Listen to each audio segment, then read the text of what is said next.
Um, Over here, this is probably the lighter note of the entire show. It's Happy by Request. I actually painted that for my wife because she saw all my morbid paintings, like Alienation of the Skin and To Heaven or to Hell, and she asked me to paint something happy. And it was nearly impossible for me to paint anything quote unquote happy. And so I just took a generic image of a koi fish and I just painted it and just did it to be done with. But it ended up becoming like a very charged piece. Like a lot of people, not necessarily charged myself, like with my own response to it, but a lot of people have identified and seen it, and they're like, "Wow, it is a really happy fish, and it is really really cute, and it does look like you just kind of did it to do it." And so I think it's funny because when I tell people the story, they can really like sense that from the painting, and I just always think that that's interesting, and it's been kind of a lighter note for a lot of my paintings.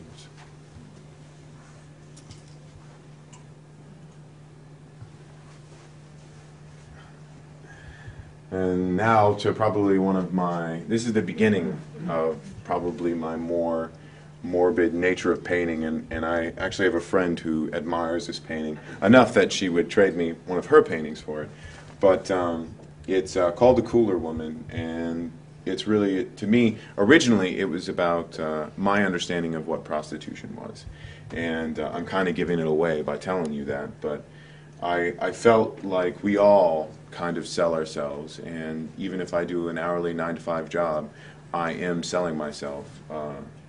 But of course, after really sitting down, and I really do that with my paintings too. It's like I paint one statement, and then I'll paint another statement, and then I'll kind of, while painting those statements, I'll have a dialogue with myself, and it's much easier to have a dialogue with a painting for me as opposed to writing statements in a notebook, because when I write statements in a notebook, I could easily erase those statements. But when I make a painting, it's very permanent and present, and it really, it leaves an impression and an image on my own mind.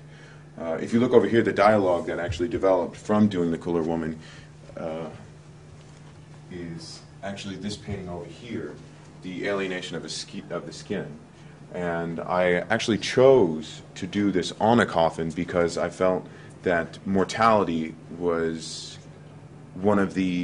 is one tool to question someone's mortality. By putting a coffin, you make it seem immediate, and it adds a level of immediacy because everyone's mortality is always in question, and it's usually probably the most important aspect of our life, because it is our life.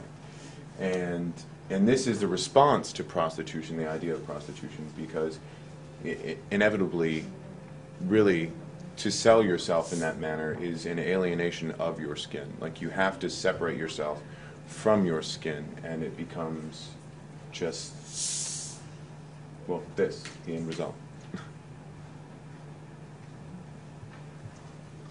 Over here is one of my lighter attempts. This is actually a classroom assignment that I fell in love with, but and purely accidental. Was Contagious, which, if you look at it, you think, okay, it's just a whole bunch of dots, a whole bunch of bubbles, but if you see the red spot, it's got kind of like a dim red halo, and I always think of it as kind of an expression of that anger that kind of spreads out, or even that happiness that kind of spreads out. And eventually everyone can be living their monotonous lives, but inevitably your own experience floods out to all of them. So be careful how you think.